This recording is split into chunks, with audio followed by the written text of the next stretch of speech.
hey there, Myo family, and welcome to this episode of the Myo Minute. I am Carmen Woodland. I am a myofunctional therapist with a global practice, and so myself and my associates see our clients all around the world online. So I'm glad you're here listening to this, because if you have followed me for any amount of time, you know that I am crazy passionate about the effects of sleep apnea, okay? So many people think that sleep apnea is just annoying, but it's deadly, okay? So if you're watching this and it sits on your heart, I'm glad you're here. So in this episode, we are going to be talking about the long-term effects of untreated sleep apnea. Now, specifically, I am talking about, I reviewed a PubMed article, and it's going over the healthcare and the societal consequences and costs of untreated sleep apnea. Again, many of the people who I come in contact with who have this, I think of people like my dad. You know, he's never been diagnosed with sleep apnea, but when I know how bad he snores, sometimes, you know, he just doesn't wake feeling rested, that kind of stuff. And it's harder, I find, sometimes with like maybe an older population, because they just think that, that's just hogwash, that this is just how I am. But not only does it affect the people who are sleeping next to you, or maybe even in the next room, but it definitely is affecting you. So I'm going to just kind of dive into it. So sleep apnea, undiagnosed or untreated sleep apnea, is connected with several comorbidities. Okay, so that means that that in and of itself is not the thing that kills you.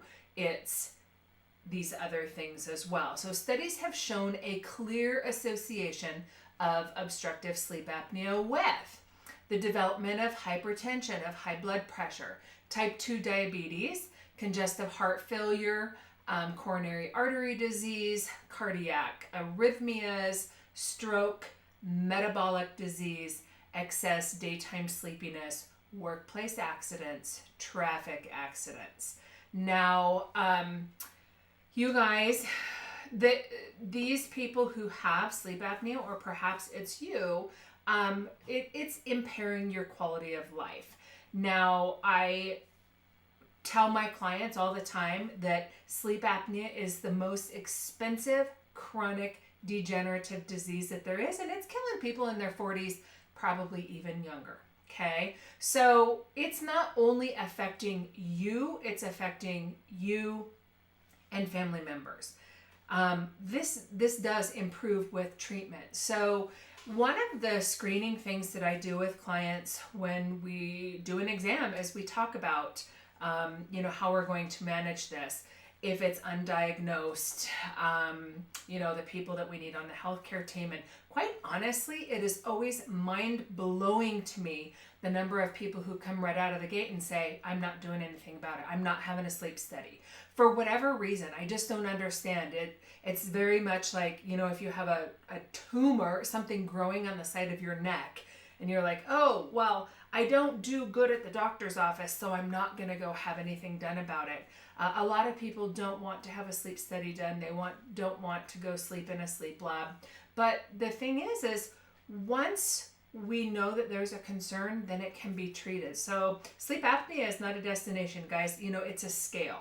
So it's not like a pregnancy test, yes or no. There's a whole lot of stuff going on here in between. So I'm getting off topic. I wanted to make this short and sweet, but just know that not treating your sleep apnea, just ignoring it, causes huge problems. And if you're watching this and you're a medical provider, this is where I talk a lot about the silo mentality. We can't, as providers, just say, oh, I work on the teeth, or I work on physical therapy, or I work on, just this type of thing. Because when we talk about comorbidities, every opportunity to have a conversation with somebody is the opportunity to educate them. Why is it that people who have diabetes are not automatically tested for sleep apnea, or vice versa, or any of these other situations? So I think more than anything, I just want this conversation to start a conversation, whether it's between me and you or between you and a family member, because ultimately, at the end of the day, we know people with sleep apnea are not getting quality sleep. So they have, very oftentimes, they can have mental health issues. They can have just chronic fatigue problems because they're not sleeping. A lot of my clients are chronic pain cases, and you guys, sleep helps modulate the pain. So a lot of my clients, I use the example of a 2-year-old who needs a nap. Every time a toddler is tired, everything hurts worse, and that's the same for my sleep clients. So I'm going to be back with some future episodes where we're going to be talking more about sleep. I just want to keep these bite-sized pieces so that you can just kind of say, hey, this resonates with me. This matters. If it's you who has the concern, we need to talk because I'm going to help educate you and help you understand why this is such a concern and why it's important to manage it. So that's it, you guys. I will be back with another episode next week, and I will see you then. Bye for now.